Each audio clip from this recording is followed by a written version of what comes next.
Dios les bendiga, mis queridos hermanos y hermanas en Jesucristo. Les saluda Carlos Pauta. Bienvenidos y bienvenidas a la reflexión y meditación del Santo Evangelio del día de hoy, sábado 28 de junio del 2025. Gracias a cada uno de ustedes por estar aquí presentes para que juntos nos alimentemos con la palabra del Señor, que es la lámpara para nuestros pasos, la luz en el sendero de nuestra vida. Nos dice el Salmo 119, versículo 105. Pidámosle juntos al Espíritu Santo que prepare nuestro corazón, que sea ese terreno fértil, que al recibir la semilla del reino de los cielos, ustedes y yo demos mucho fruto, porque la palabra de Dios es la semilla del reino de los cielos. Dice en San Lucas capítulo 8, versículo 11, ¿cómo podemos ustedes y yo dar fruto? Poniéndola por obra. Dice en Santiago capítulo 1 del versículo 21 al 22, que desechemos todo lo malo de nuestra vida, que recibamos la palabra de Dios con humildad, porque la palabra de Dios nos salva, y que no nos contentemos con escucharla solamente, sino que la pongamos por obra, porque Dios siempre tiene un propósito para ustedes y para mí.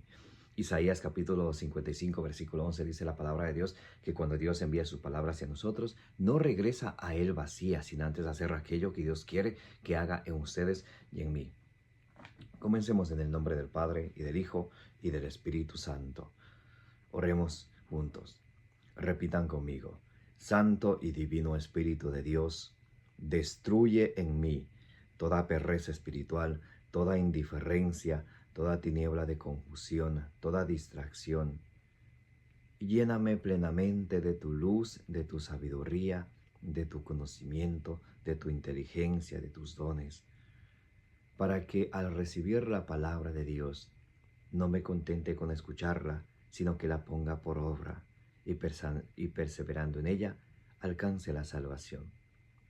A ti, Divino Espíritu, a ti sea toda la gloria, toda la honra, toda la adoración, toda la exaltación, por los siglos de los siglos. Amén. Lectura del Santo Evangelio según San Mateo, capítulo 8, del versículo 5 al 17. Curación del criado del centurión. Al entrar en Cafarnaúm, se le acercó un centurión y le rogó, diciendo: Señor, mi criado yace en casa, paralítico, con terribles sufrimientos. Dícele Jesús: yo iré a curarle. Replicó el centurión: Señor, no soy digno de que entres en mi casa. No soy digno de que entres bajo mi techo. Basta que digas de palabra y mi criado quedará sano.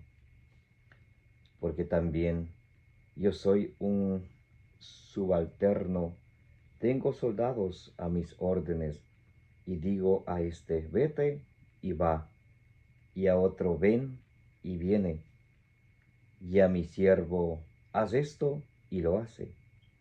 Al oír esto, Jesús quedó admirado y dijo a los que le seguían: os aseguro que en Israel no he encontrado en nadie una fe tan grande.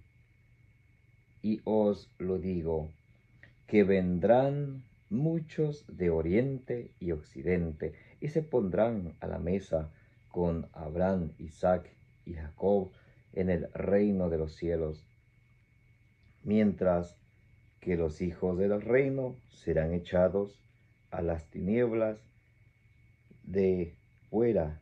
Allí será el llanto y el rechinar de dientes.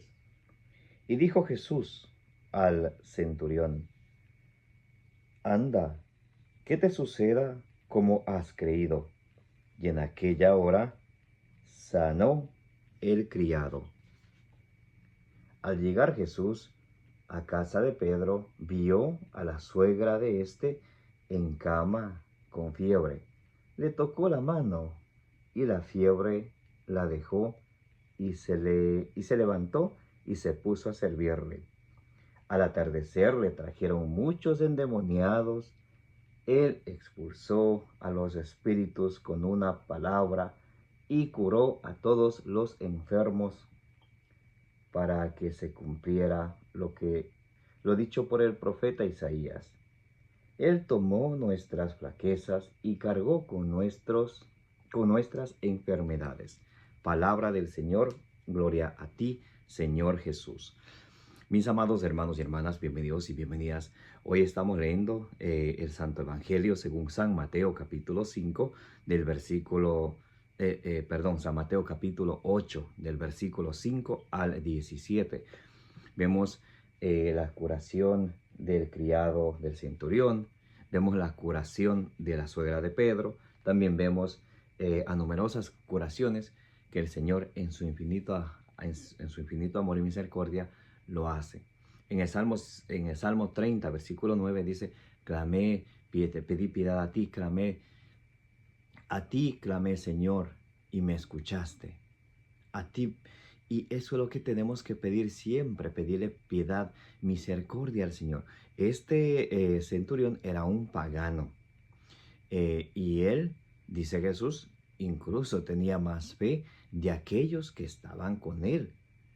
Dice, en Israel no he encontrado a alguien con tanta fe. Ya vamos a ir analizando poco a poco el Evangelio del día. Dice, al entrar en Cafarnaúm se le acercó un centurión y le rogó, diciendo: Señor, mi criado yace en casa paralítico con terribles dolencias. Aquí vemos como este centurión viene a interceder, viene a rogar por su criado que está enfermo. En 1 Timoteo capítulo 2, versículo 1 dice: os ruego que se hagan plegarias los unos por los otros. Por eso siempre debemos de orar los unos por los otros. Eso se llama interceder, rogar por. Entonces él viene a interceder, a rogar por su criado que está enfermo. Y viene a clamar piedad y misericordia al Señor, como dice en el Salmo 30, versículo 9. Dícele Jesús: yo iré a curarle. Replicó el centurión: Señor, no soy digno que entres bajo mi techo.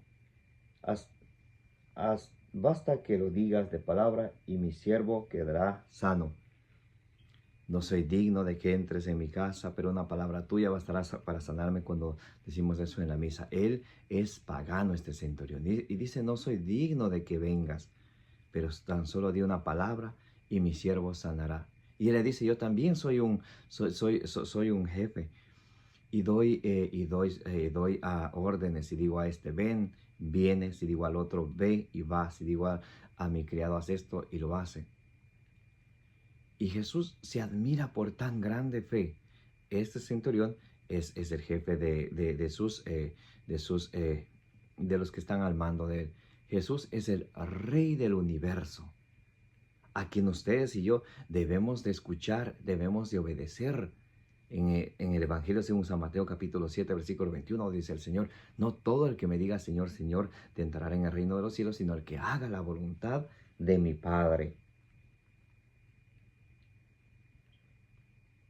Dice el versículo 10, al oír esto, quedó admirado Jesús y dijo a los que...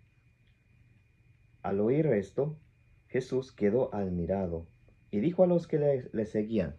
¿Quiénes le seguían? Los que le escuchaban a él, los que estaban con él. Ahora, ¿nos garantiza solamente ser seguidores de Cristo? Jesús aquí nos deja claro que puede que haya seguidores de Cristo, incluso servidores de él, pero que no tengan esa fe en él, que duden de él. Por eso a veces cuando nosotros pedimos y no se nos da, dice Santiago 4, Santiago capítulo 4 del versículo 2 al 3, es porque piden mal, o si no piden para su propio bien sin pensar en los demás. Y el ser discípulo de Cristo requiere que lo entreguemos todo a Jesús, lo pongamos toda nuestra confianza, nuestra fe, y lo dejemos todo atrás por el amor al reino de los cielos. Y Jesús aquí nos enseña algo muy interesante. Dice: os digo dice, al oír esto Jesús quedó admirado y dijo a los que le seguían, os aseguro que en Israel no he encontrado en nadie una fe tan grande. En nadie he encontrado una fe tan grande. O sea que la fe de este pagano era más fe incluso del pueblo elegido de Dios. ¿Me garantiza a mí estar en la Iglesia Católica, la única fundada por Cristo? No. Puedo ser un católico tibio, pero si no soy un católico perseverante, un católico de convicción, un católico obediente a nuestro Señor Jesucristo.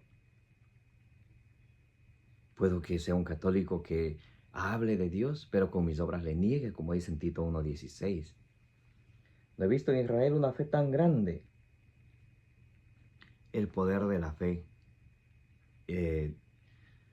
Lucas capítulo 17, versículo 6. Si tuvieras fe como un granito de mostaza, dirías a este árbol, arráncate de aquí y plántate allá, y los obedeciera.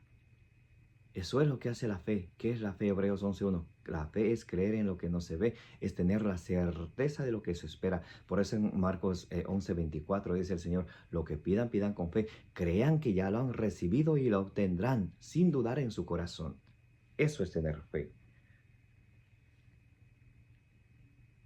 Y dice, y os digo que vendrán muchos de oriente y occidente y se pondrán a la mesa con Abraham, Isaac y Jacob en el reino de los cielos. Vendrán ¿de dónde? De oriente, de occidente, vendrán de todos lados. ¿A dónde? Al templo, no, a Jesucristo mismo, a Él. Como lo que Jesús decía en Juan 2:19, destruyan este templo, yo lo construiré en 3 días. Está hablando de su cuerpo, o sea, vendrán a Jesús. Serán, ellos vendrán a través de la fe, vendrán hacia Cristo, como dice Romanos 11:11, como dice en Romanos 1:16, San Pablo, no me avergüenzo del evangelio que predico, porque es para salvación de los judíos y también de los gentiles, o sea, para todos. Por eso la iglesia de Cristo se llama católica, universal. Versículo 12, muy importante, dice, mientras que los hijos del reino serán echados a las tinieblas. ¿Cómo es esto posible?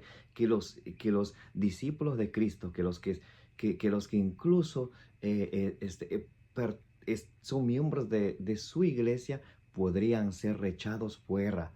¿Por qué? Porque la fe en Cristo hay que perseverar hasta el final. Mateo 24:13, el que persevera hasta el fin, ese se salvará. Por eso dice San Pablo, 1 Corintios 9:27, no sea que predicando a los demás me resulte yo mismo descalificado. Por eso dice San Pablo, Filipenses 2:12, sigan procurando, sigan buscando su salvación con temor y con temblor. Por eso dice San Pablo, Filipenses capítulo 3, del versículo 12 al 14, no es que yo tenga ya ganada la salvación, que no es que ya haya llegado a la meta, sino sigo luchando para llegar a la meta, me olvido lo que dejé atrás y me marcho por lo que está enfrente, porque la fe hay que perseverar siempre. Romanos 1:5, os predicamos la obediencia a la fe. La fe tiene que ir seguida por la obediencia. Una fe sin obediencia sería una fe muerta. Y dice Santiago 2:24, el hombre no se justifica por la fe solamente, sino por la fe y las obras. Santiago 2, del 14 al 26. Esto es muy importante, porque a veces podemos pensar, como yo soy católico me voy a salvar. Tenemos que perseverar. Escuchen las mismas palabras de nuestro Señor Jesucristo que dice, mientras que los hijos del reino serán echados a las tinieblas. ¿Y dónde está esa doctrina de los amorosos que dicen, oh, es que Dios es amor, Dios perdona todo, se respeta lo que dice, pero yo prefiero y elijo creerle a Cristo, que dice que tenemos que luchar y perseverar por nuestra salvación, porque no la tenemos ya ganada, porque no tenemos ya listo y tenemos asegurado que vamos a ir al cielo con ropa y todo. No es así. Mientras que los hijos del reino serán echados a las tinieblas de fuera. Allí será el llanto y el rechinar de dientes. Este es un estado de sufrimiento. La doctrina del infierno. donde se sufre un estado de sentido, una pena de sentido y una pena de daño. La pena de daño, como dice Segunda de Tesalonicenses capítulo 2, versículo Segunda de Tesalonicenses capítulo 1, versículo 9, dice que la pena de daño es el estar apartado de Dios para siempre. Y la pena de sentido es el sufrimiento que se va a padecer estando apartado de Dios, como dice allá en Apocalipsis 20:10. Ahora, ¿quiénes podrían ir al infierno? Obviamente, la Biblia nos muestra claramente la doctrina del infierno. Hay muchísimas citas, por citarles algunas. Mateo 3:12, Mateo 3:42, Mateo capítulo 3, versículo 12, Mateo capítulo 13, versículo 42, Mateo capítulo 13, versículo 50, y hay muchísimas. Aquí mismo dice el Señor, allí será el llanto y el rechinar de dientes. El Catecismo de la Iglesia Católica, numeral 1033, numeral 1035, o 1033 y 1035, dicen que al infierno se van aquellos que, conociendo a Dios libremente, se autoexcluyen. Se llama la autoexclusión. Se autoexcluyen, deciden alejarse por su propia decisión y voluntad de Dios y mueren en pecado mortal. Ellos van al infierno. Así dice el Catecismo de la Iglesia Católica, numeral 1033 y 1035. El infierno existe. El infierno es un estado real de sufrimiento, de sufrir apartado del rostro de nuestro Señor Jesucristo y sufrir por los siglos de los siglos, que se llama la pena de sentido y la pena de daño, que es la más principal, y la pena de sentido. Es muy importante eso tener en cuenta, mis queridos hermanos y hermanas. Por eso luchemos siempre por ser obedientes al Señor y por alimentarnos siempre de su palabra que nos guía, porque si no nos dejamos guiar de la palabra de Dios, ¿a quién vamos a obedecer? ¿A mi propio instinto? No, sino a la palabra de Dios. Y escuchen lo que Jesús le dijo al centurión. Y dijo Jesús al centurión, anda que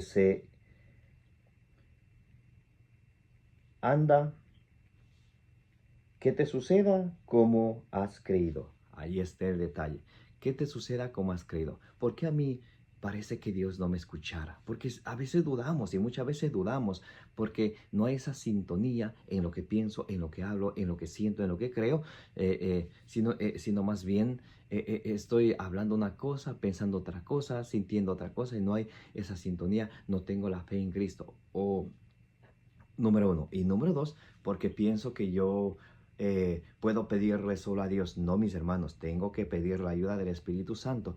Lucas 11:13 dice el Señor, si ustedes que son malos saben dar cosas buenas a sus hijos, ¿cuánto más os dará el Padre Celestial a aquellos cuánto más os dará el Padre al Espíritu Santo a aquellos que lo piden? Porque el Espíritu Santo, dice en Romanos 8:26, nos ayuda a rogar, nos ayuda a interceder con gemidos inefables, porque ustedes y yo no sabemos qué pedir.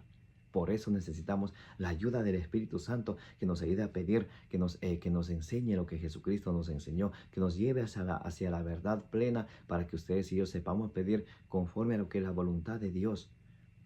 Y Dios siempre nos da todo según su santa voluntad. 1 Juan 5:14. Y dijo Jesús al centurión, anda que te suceda como has creído. Y en aquella hora sanó el criado. Y él tenía fe. El pagano tenía más fe incluso que los discípulos de Cristo, a quienes Jesús dijo que serán echados del reino de los cielos, donde será el llanto y el rechinar de dientes, al infierno. ¿Qué les parece? Es algo para reflexionar. Les cito con la Biblia, con el Catecismo de la Iglesia, para que ustedes aprendan la sana doctrina según la Iglesia. Como decía alguien por ahí, con una mano hay que tener la Sagrada Escritura, con otra el Catecismo de la Iglesia, para que no nos suceda como dice allá en 2 Pedro 1:20, que el que agarra la palabra de Dios, toma textos aisladamente, interpreta por su propia cuenta. Está prohibido interpretar la Biblia por su propia cuenta. 2 Pedro 1:20. ¿Por qué? Porque quien interpreta la Sagrada Escritura por su propia cuenta lo hace para su propia perdición. 2 Pedro 3:16, porque hay cosas difíciles ahí de entender. Por eso es importante basarse en la Escritura y en el Catecismo de la Iglesia. Y también vemos cómo Jesús cura a la suegra de Pedro. Solamente con tocarle la mano, Jesús le cura. con tener ese contacto con ella. Jesús ha dejado la Santa Eucaristía para que ustedes y yo estemos unidos a Él. Por eso se llama comunión, como una unión. Juan 6:56, el que come mi carne y bebe mi sangre permanece en mí, yo en Él. ¿Quieres que Jesús te sane, te fortalezca? Estate en unión con Cristo a través del sacramento de la Eucaristía. El Lumen Gentium número 11 dice que es el culmen de la vida cristiana. Lo máximo para el cristiano es la Santa Eucaristía, de estar en contacto con Jesucristo. Y también, para terminar el Evangelio, vemos muchas curaciones. Dice, al atardecer le trajeron muchos endemoniados. Él expulsaba a los espíritus con una palabra y curó a todos los demonios. Muy importante, cuando dice el centurión, solamente dio una palabra y mi siervo sanará, Jesús lo cura. Y aquí Jesús lo cura también. Dice, él expulsaba a los demonios con una palabra y a todos los enfermos y curó a todos los enfermos, para que se cumpliera lo dicho por el profeta Isaías, lo que Isaías había dicho allá en Isaías capítulo 53, versículo 4. Él tomó nuestras flaquezas y cargó con nuestras enfermedades. Lo que San Juan en Juan 1:29 dice, lo que Juan Bautista dice en Juan 1:29, Él es el Cordero de Dios que quita el pecado del mundo, porque Jesús toma con todas nuestras debilidades, con toda nuestra flaqueza, nuestras enfermedades, para que ustedes y yo, creyendo en Él, tengamos vida y vida en abundancia, como dice en Juan 3:16, tanto amó Dios al mundo que envió a su Hijo único para que quien cree en Él tenga vida y tenga vida en abundancia. Bendito sea el Señor. Les quiero mucho, mis queridos hermanos y hermanas. Les agradezco que estén aquí pendientes, que estén participando de la meditación del Evangelio del día. Les invito a que le den suscribir, denle me gusta, denle compartir, para que la palabra de Dios llegue a más personas. Me llamo Carlos Pauta, como dice ahí en Números capítulo 6, versículo 24, que el Señor te bendiga y te proteja, y que la bienaventurada siempre Virgen María y todos los santos intercedan y rueguen ante nuestro Señor Jesucristo por todas vuestras necesidades.